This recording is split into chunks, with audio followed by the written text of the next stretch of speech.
What's up, guys? M.V.K here, back again for some more comic reviews.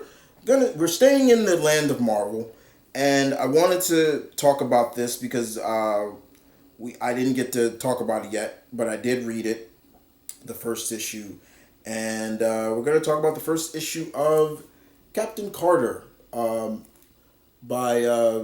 McCleavy. I think, or Kelly. I want to make sure I get the name right. It's written by, I want to get the name right. Give me the name. Jamie McCleavy. Artwork by Marika Krista. So those are the people that did this. So what exactly is this all about? Well, Captain Carter has splashed. We saw her. This isn't the first time they've done a story where Peggy Carter was Captain America. Go read oh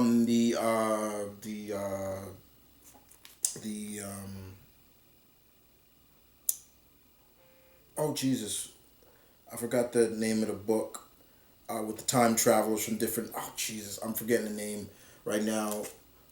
But they did that there. But anyway, the point is, we've seen Captain Carter, and of course the Disney Plus and things like that. So basically, what this is basically the whole concept of Peggy now in the modern world, like Captain America, adjusting. She is a woman out of time, similar to Captain America. But what I do love about this is because of the fact that Peggy she's not American, as you can see. And while she now is out of ice, she's now, all the big wigs are, trying to figure out, okay, what do we do with her? Who does she, in a sense, who does she belong to? Like, in terms of country. And I love how, they're just arguing, America, Britain, England, even Russia is involved in it. And all of a sudden, she's just like, gentlemen. And she just, boom, just hits and she's like, you guys figure it out. I'm going home. Like, and she asks one of the guys, am I still a British citizen? And the guy says, yes, I'm going home. And so that's what she does. She goes home. She goes back to her her safe point, her familiarity. She gets an apartment. She's adjusting to the world, news, TV, different types of music, all the things that we kind of didn't get to see. In what we kind of saw with Steve in the MCU. She even witnesses, gets a roommate. Not a roommate. She has a neighbor, and the neighbor kind of is blasting her music, and she kind of comes over and she's like, I'll never really understand the youth of this day's music. Like, I guess it's supposed to be rock and roll. So she never understand rock and roll. But she goes over and she knocks on the door and she's like, hello, could you turn down your music? Why am I doing a British accent? I'm sorry. But she's like, can you turn down your music a little bit? And the girl's like, oh, was it too loud? I'm sorry. And she's looking at her, she's like, wait a minute, you look familiar. And, but she goes back to her apartment. People in S.H.I.E.L.D. are like, yeah, and of course she gets kind of a partner, a liaison, somebody to help her around and adjust. And pretty much it's this world's Betsy Braddock. It's Psylocke, pretty much. She even talks about it, and she even talks about, Peggy even talks about, I knew your grandfather. He was an asshole. Like I knew your grandfather back in the day, and she starts going on like, yeah, and things like that. In this world, Jamie Braddock was Elizabeth's grandfather.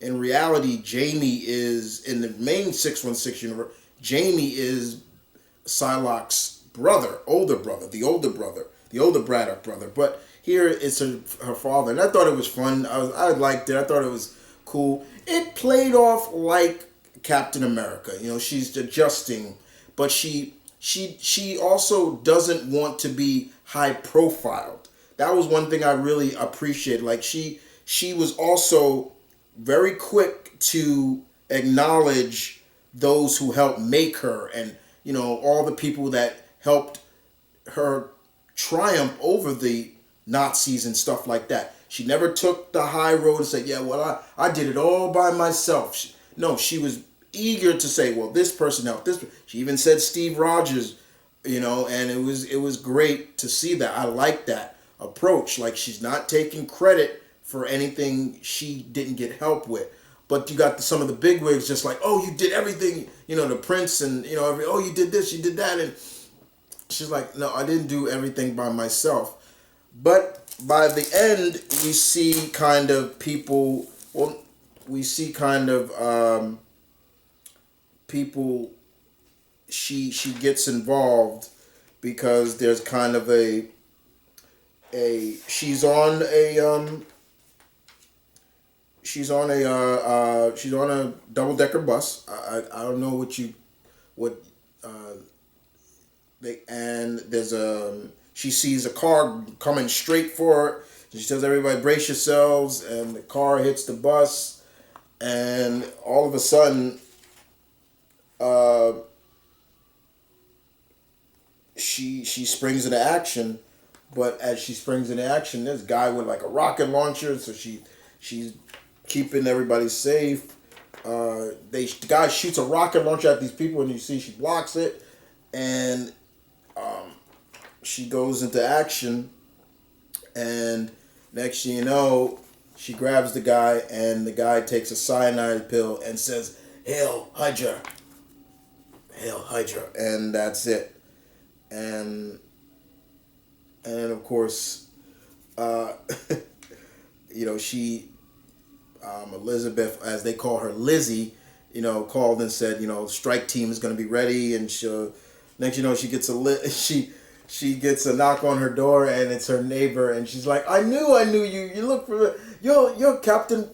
She basically says, you're Captain fucking Carter, like, you know, and you know, she's like, Haley, Harley, I gotta go to work, and you know, it's pretty funny, and then of course,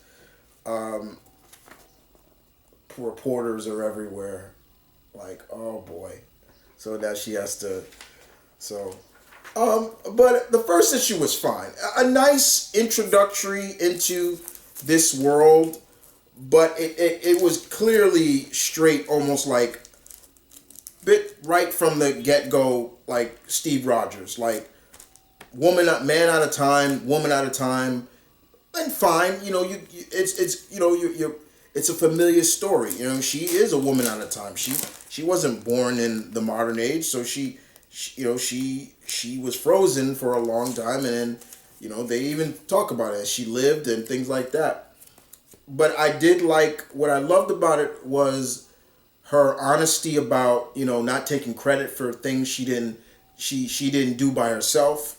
I love the idea of, you know, I mean, you can imagine if there was a super soldier in any kind of war, past war, and that person comes back, and maybe at that point he or she was allied to everybody, but when you come to the modern time, you know, you belong here, you belong to this country, so it felt a little real. I did like the storytelling, and when I was reading it, all I read and heard was Miss Haley Atwell's voice coming out of Peggy. You know, I'm like, oh, I hear it. Yeah, that's all I heard. But it was a solid issue. I have read issue number 2. I will review that later on in another review. But so far, not bad at all. You know, Peggy's getting a lot of shine as of late throughout Marvel, really putting, and you know, I mean, it's Haley. I mean, I'm sorry, like, you know, That's a beautiful woman. Okay, I'm not even gonna lie. It's a beautiful woman. But in the meantime, guys, hope if you did read the first issue of Captain Carter, tell me in the comment section down below. What did you think about it? Did you like it? Um, did you hate it? Did you like the artwork? Did you like the writing? Input, please. And I will see you guys next time for some more reviews. Deuces.